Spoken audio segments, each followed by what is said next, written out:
Yeah, I think everybody's going to be scheduled to play. How long? Not so sure. But we're just looking to get some good experience against someone other than ourselves for a little bit. So we're all excited about it. We've been working hard the last 3 days, so it'll be good to kind of see a test of where we're at. What do you want him to do? I think it's the togetherness. I think it's just another opportunity to continue to work on the chemistry that we're trying to build moving into our next 2 preseason games following with Minnesota and then moving into the regular season. So it's all about chemistry. It's continuously learning about each other and each other's tendencies and whatnot. So we're just trying to get a better grasp of that. Yeah, everyone came through healthy, so we're all good for that stuff. Coach, I wanted to ask about your staff.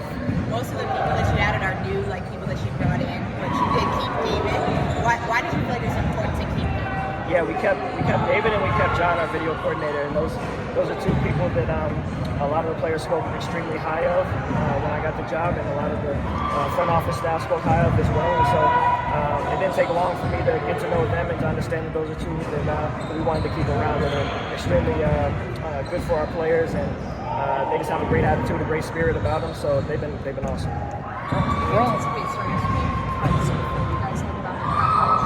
No, I think everyone will be with us going in the Baton Rouge, and then we'll start to show that afterwards. We're only talking about I know we're only talking about 3 days, but what's some of the small improvements you've seen already with this group? Yeah, I think the spacing from an offensive standpoint is what we wanted to harp on and highlight, and so that's been the main focus offensively. And then the one thing I've been really pleased with is our pace of play and our competitiveness. Our physicality has been there throughout, and so hopefully that's something that we can continue to build on. When you look at Michaela and what she's been able to do, like offensively, we know that she's kind of scoring on 3 levels, but what have you seen out of her defensive game, and what do you want to see from her defensive games? Yeah, we're asking a lot of Michaela because we know the versatility that she brings. She can play a number of different positions, and so we just want to highlight that. We want to empower her to do so, and then for her, it's about establishing that confidence and understanding of what her positioning is when she's at each of those, whether she's on the perimeter or whether she's inside. And so we're just trying to establish that confidence and that trust in her, and her doing the same for us as a staff and still getting to learn us as well. But she's still coming into her own, trying to figure out who she is as a player, and we're trying to help her out with that. Teams playing in pitching sites, how they're going to have inspirational crowds. I think it's awesome. I think it's great for the game. I think it continues to bring new fans and new eyes to our game, and vice versa. I think that there should be some parallels there between college basketball and the pro game, and so I'm excited for it. What is Maddie to stand out in this training?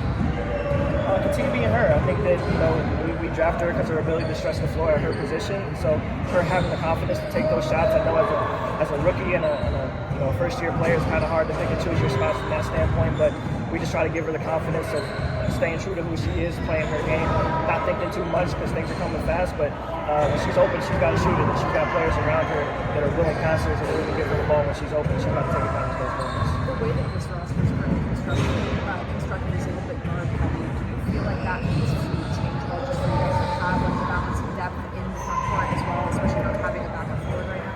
Yeah, I'm not sure. I think that we'll continue to see how things play out from that standpoint. I think that our front court foundation with Angel and Camilla and E. Will is pretty solid, and then we'll figure out how we go about moving after that. But we have some versatility in areas where we can play small, whether that's Michaela at the 4 or Beck out at the 4, or what have you. And so we got some opportunities to do it a little bit, some things a little bit different. So we're still trying to evaluate that. Have you been watching?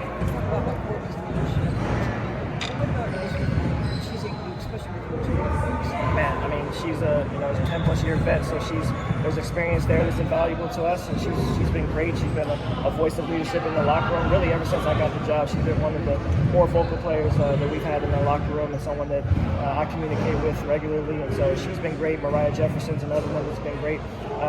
So we've got vets all around that can help out our staff and can help out our young players. Have you been watching the Pacers series? Of course, I watch every game. What did you notice from them so far? I mean, they are a team that imposes their will on other teams just with the pace that they play, and they're relentless at doing so. They don't really stray away from who they are and what their core is. And so I'm excited to see them progress through the offseason or through the postseason, and they're going to be a tough out moving forward. I know you have used the word compete a lot, and a lot of the players have been using that word. Why do you think that is the right word for this franchise and in this moment? I think for a number of things. I think that the word competition, I think it travels with you no matter who you are. And when the offense isn't clicking and the defense isn't there, like the intensity, the work ethic, the toughness, all that stuff has to travel with you because shots aren't going to fall every night. And so we got to have a competitive mindset that no matter who we're going, we're fearless when we're going into someone else's building, and we just want to bring that each night. And so I think it's huge for us. It's huge for a young team to know what competing means. I think it's different throughout, but we got some vets that are able to show them, kind of what that means and what we want to be moving forward. The end of practice, you've been running the shooting drill. Where does that come from for you? Like, is that just something that you thought of? Is that something you plan to carry through every practice? Where does that come from? Yeah, I think so. It's just something to bring them together a little bit. They get excited about it, and so we're gonna keep doing it until they get bored with it. Who's the best at? Oh man, every day has been somebody different. That's kind of the cool thing about it. The combinations are a little bit different, and so they've all been great. Last thing for me, when you think about these preseason action starting with the trip to LSU, how do you balance playing? You talk about the foundation, the vets, like playing Angel, Camilla, Courtney, and with also making sure you're getting the right full look at some of the people on the training camp roster. Yeah, we don't want to overload them with 3 preseason games. We know what the schedule is moving forward and how daunting that is. So we just trying to get a rhythm. Again, trying to build some camaraderie, some chemistry with who we got. We'll experiment with a couple of different lineups just to see what's clicking and what works. But all it's about is getting the rust off continuously, and again, continue to develop that relationship with each other. Thanks.